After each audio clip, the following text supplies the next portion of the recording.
Hello and welcome back to MAHA Mamas. We are on episode 7. I'm Tonya. I'm Jenny. And we're just going to go right with This Week in MAHA, I think. Yeah. We have some other stuff in store, but we had to take a break and now we're back to it. Yeah, we had some crazy stuff going on. Like, I have no air conditioning at home. Oh, and no. My husband had an emergency surgery this weekend.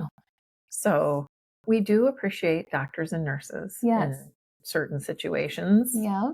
They are very important. They are. And they were great. So most of them have that later. Most of them have great intentions. Mm-hmm. That's for sure.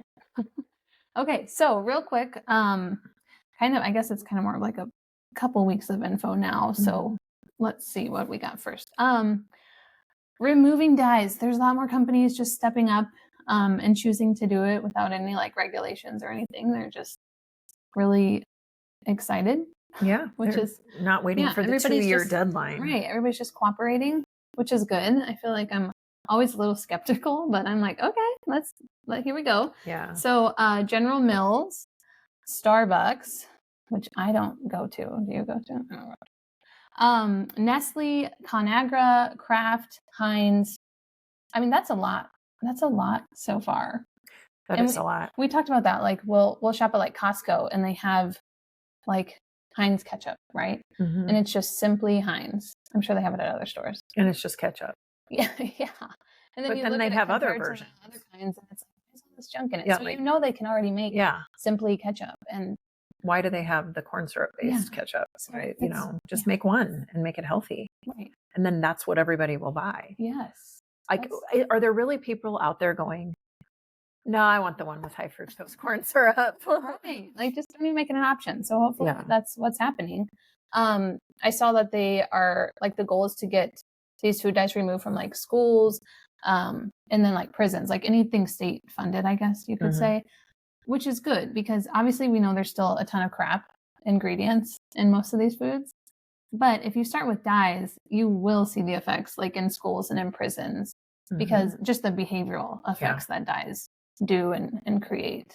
My kids have done swimming lessons at the local public school, and I am horrified at what's in their vending machines. And then I see the summer school kids there going and getting their like blue Mountain Dews out of there, and I'm just like, why is everybody so confused as to why they can't keep kids' attention between them walking down the halls with their cell phones, drinking their blue Baja Mountain Dew or whatever that's called.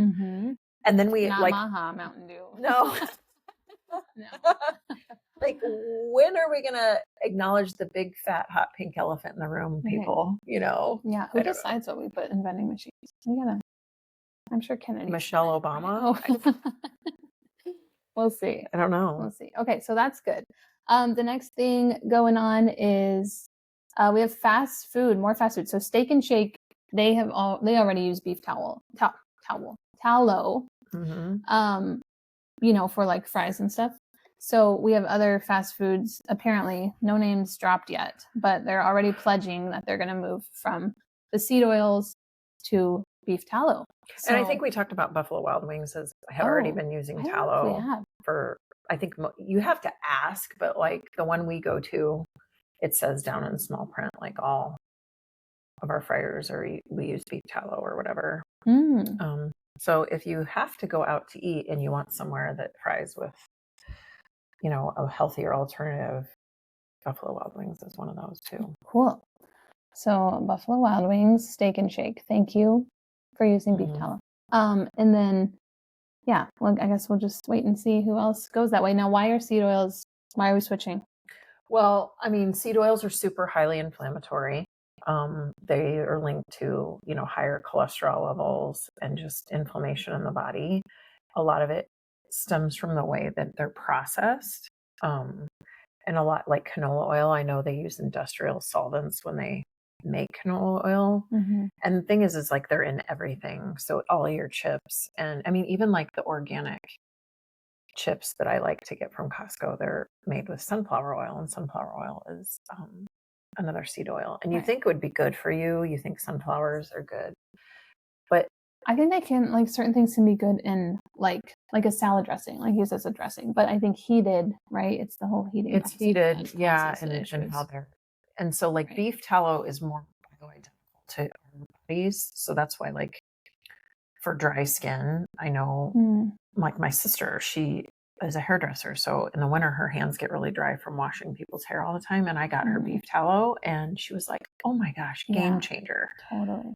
And that's because our body uses it the way it's supposed to, because it's so close to what we're made up of. Where, you know, you try a bunch of other stuff, and I know women now just use beef tallow on their face and they've seen like a reduction in fine lines, and just, you know, they had acne before and now they don't, you know, so there's lots of benefits to using beef tallow because it's pure. You want to make sure it comes from grass-fed beef. I do know that. Yeah. Definitely. But yeah, don't they have like soaps and stuff, or just yeah, I mean, you can go on Etsy. There's all kinds of. I've made my own towel balm. The thing is if you have dogs, sometimes they want to lick you a lot because you have literal cow fat on your body, which sounds gross, but it really is amazing for your skin and your internally and externally. It's a really good product. So same with like, you know, they used to say don't bake your pie crust with lard, which is pork fat. They went away from that and was like, oh, you got to use Crisco and use all. And 9 times out of 10, when the government or the medical association tells you don't use that, it's bad, it's probably totally false. Like eggs are bad, butter's bad, but the things that are the closest to how God made them, right? I mean, just that's always going to be more healthy. Totally. 100%. Okay, so those are all good news so far. The next one, also good news, but everybody's having a cow over. That we have the Tammys and Janices of the world. So we have cut ties with Gavi. So Gavi is Global Alliance for Vaccines and Immunization. So Secretary Kennedy has basically withdrawn U.S. funding to them, and that's excellent. I'm super excited about that because Gavi, during all the pandemic stuff, they partnered with like the WHO to silence, you know, certain doctors on social media. They did a whole campaign, you know, to shut down all the misinformation, quote unquote, and the whole like ivermectin thing. So, which we'll get into that in a second. But they also are still, he's mentioning how that we still don't have good public trust with them because they're still recommending the COVID-19 vaccine for pregnant women. Stop. Why? Just stop. I don't know, 800% abortion, or not abortion, stillbirth and miscarriage rate. You would think maybe they'd pull back the reins on that a little bit. I saw a whole chart on that it was like way higher numbers for miscarriage and stillbirth. Oh, guys. So I think, you know, these are great things. It'll get discussion going once you take funding. Like, I'm pumped. I think he's making some awesome moves. So, yeah. Speaking of ivermectin, right? Is that where I was at? Yeah. Yep. Okay. Now that that also just came out that now that'll be an over-the-counter, like it's over-the-counter in some states now. It's offered over-the-counter. So this drug that, you know, Gavi and the WHO and everybody was trying to do away with and silence anybody that was mentioning it is now just something that's over-the-counter. That was so dangerous. And right? why was that? Well, because it was working, and the whole agenda between COVID-19, it was population control and like it was to win an election, and it was and to get the vaccine, which I'm sorry, I still think the vaccine is part of a greater genocidal mindset. Like Bill Gates and all those guys were behind it, and those guys, they call them humanitarians. Nope, no. I'm pretty sure you're a mad genocidal maniac is what you are. Looking at you, Bill Gates. I agree. You killer nerd. Whoever thought that like the nerdiest man on the planet was like the most evil, and it just makes my skin crawl. Me too. Anywho, yeah, so now that's over the counter. And here's what's funny about that.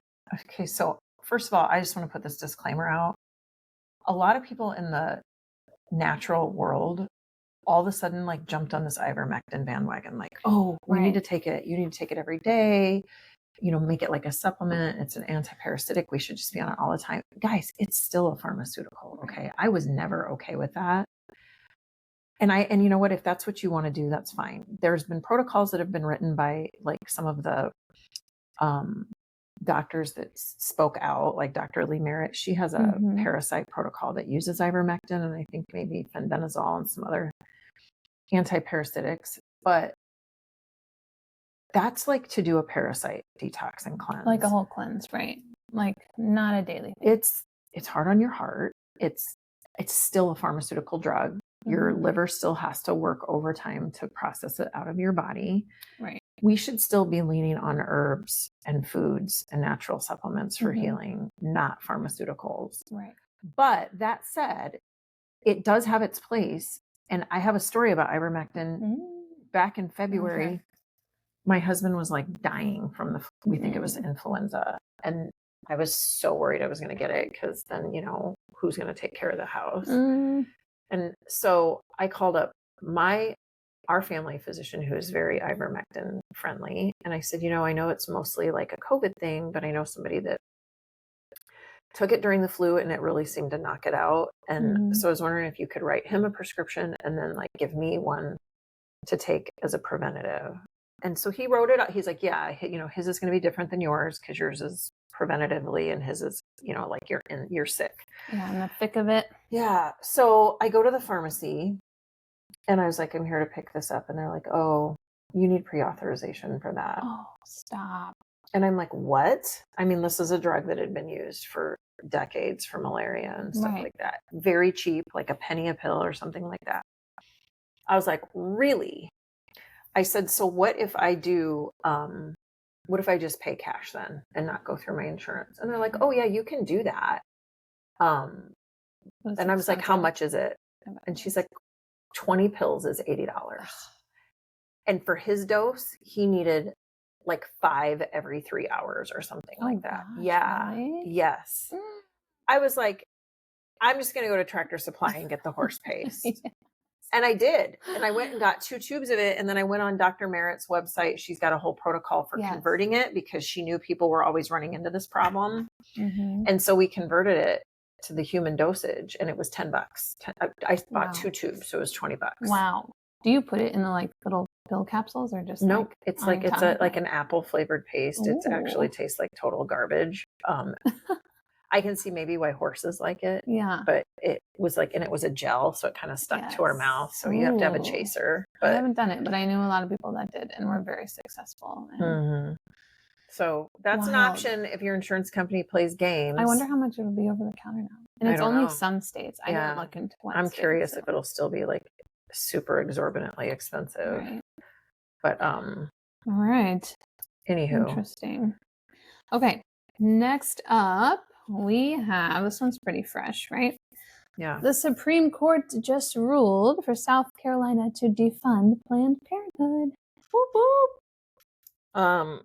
So what does that mean? This one, basically they're stripping away the Medicaid money for this is just strictly South Carolina. So not, you know, which is going to be state by state now. We because really need back to the states. Them to just so they didn't lift the federal funding. Like, I don't understand all that. I guess I don't know. Maybe I should look more into it. But I know for sure this one just happened. The Supreme Court just ruled South Carolina can defund Planned Parenthood. So with stripping away that Medicaid, right, I feel like there's already going to be leftists and everybody like, oh my gosh, now our, you know, poor people on Medicaid or whatever you want to say, whatever class, won't be able to go and spend their money at Planned Parenthood, which is awesome.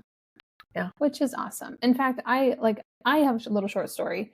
When Kennedy came to our area, when he was actually still running for president, I went and saw him because I wanted to hear what he had to say. Obviously, I've been following him for like 10 years.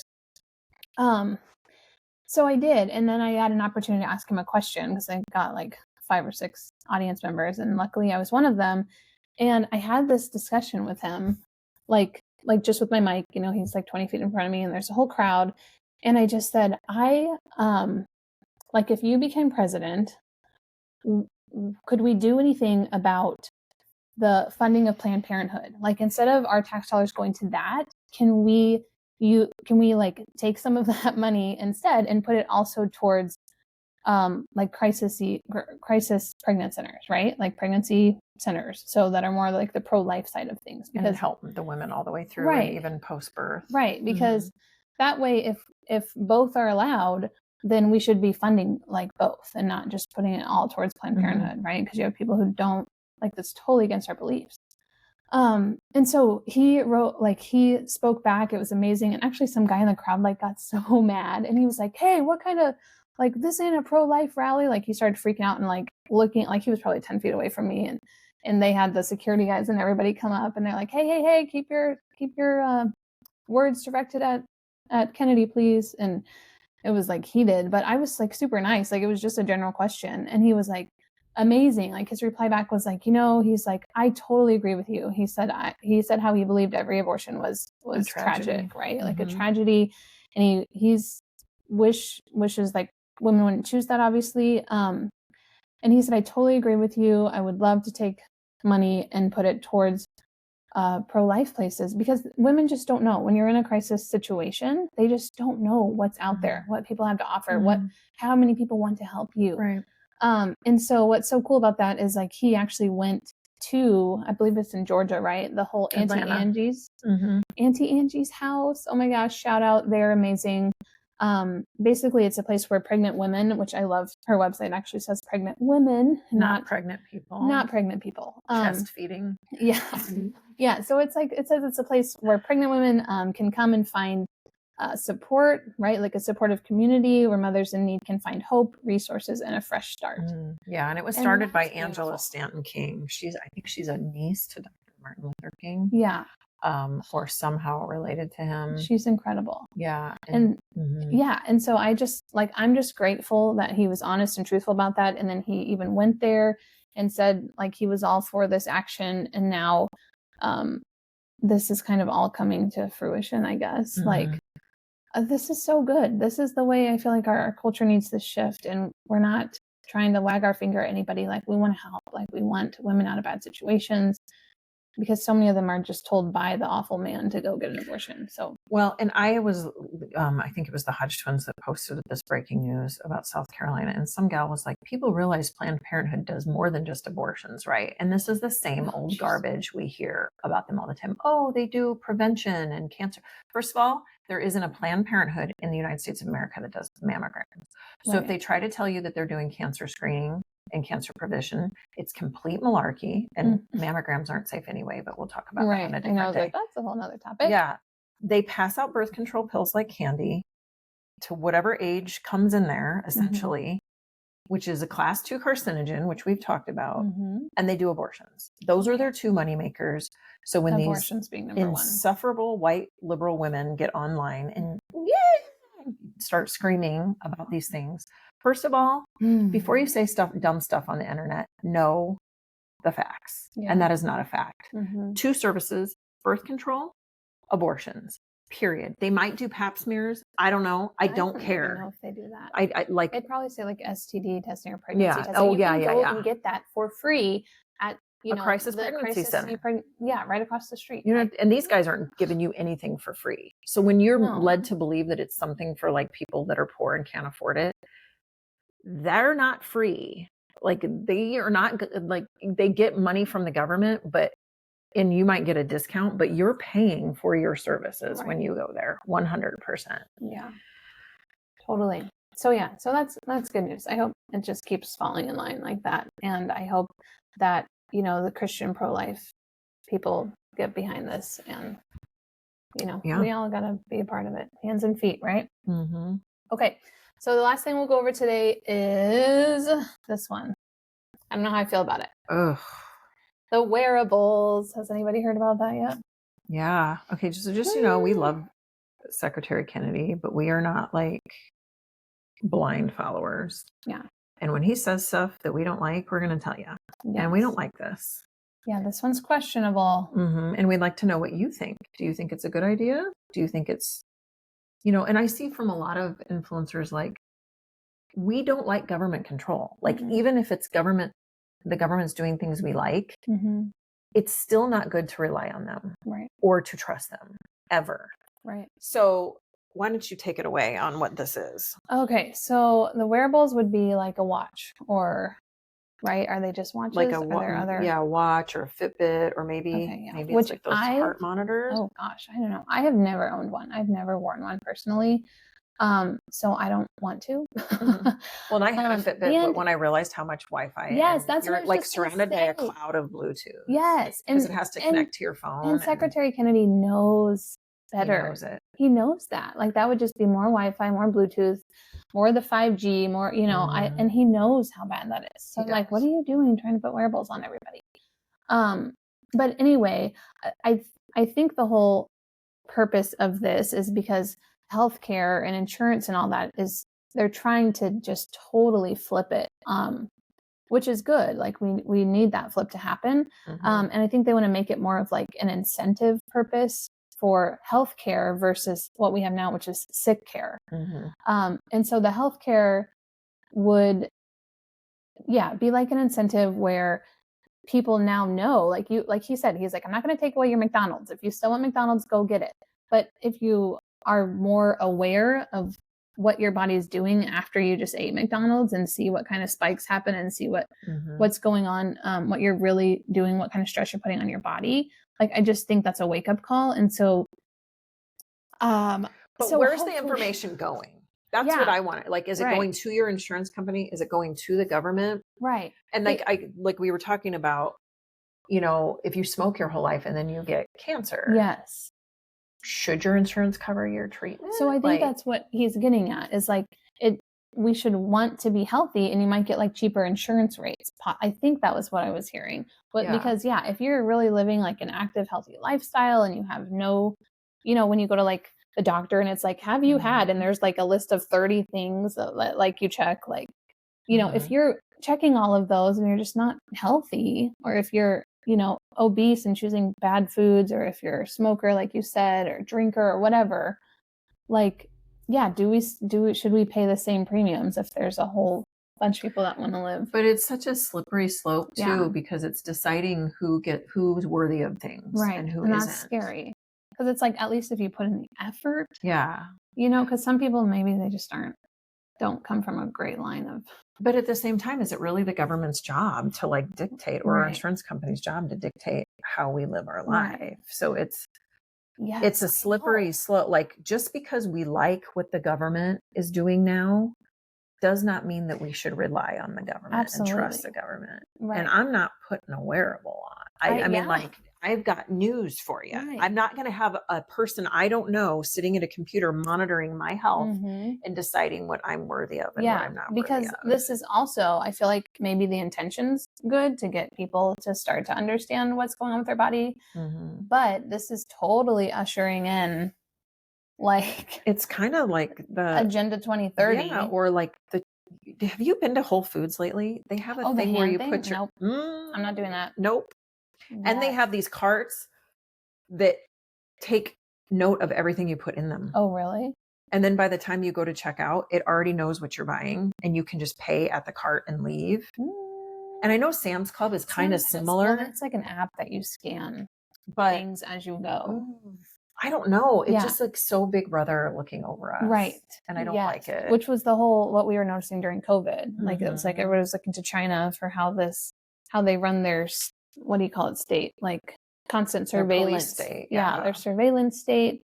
I just feel like this one's, I'm not a fan. I just like want to pick his brain about it, because that just is so out of character for him to be into like something like that. I feel like, I know, because he said once when he was being interviewed by Ron Paul, he's like, I know I come from a family of Democrats, but I'm more libertarian minded, and libertarian is like, keep out of my life, like mind your business. I'm gonna live my life, and this is so counterintuitive to that, So, I agree. I want, like, because he said he would want to see every American using a wearable within 4 years, which is totally puts us to 2030. And you have to have an iPhone. Like, I know old people still. I mean, your dad's not old, but he will not do a smartphone. He would never. And I think of like old people who still print out their tickets to go to the airport. They're not going to do this. You know what I mean? Yeah. And it's unfair to like force people stuck in their ways. And that's how it was during COVID when they were talking about you need a vaccine passport. You need the vaccine passport. And they were going to track, and they did the, what do you call it, tracking? Like, what was that called? Contact tracing. Contact tracing. Oh my gosh. Like that was insane. And that put me in this whole mindset. And this wearables is putting me in that same mindset. And I don't like it. But we'll see. I hope everybody knows about Agenda 2030. Maybe we'll talk about that one day, but I don't know. Maybe they'll get out of it because they're cutting ties with the WHO and Gavi and all these other things. So, but you need to tell us what you think in the comments, whether you're listening on Rumble or please subscribe. YouTube, pound that like button, subscribe, all that. Subscribe for sure. Engaged, man, engage. Yeah, we get all the likes and we get all the feedback, but we're not getting engagement. And share us with your hater friends. We need a good people hater. Hate us. That's like going to get us a lot more reach. I know that's sad to say, but anyway, we want to hear from our friends what you would like. And what do you think about wearables? Do you think it's a good idea? Or do you think it's trash? I don't know about this. Okay. All right. So we'll just wrap it up then. Thanks for listening to the MAHA Mamas podcast, where we hope to inspire you to reclaim your health by trusting God's design. But remember, God helps those who help themselves. So go get after it. Go.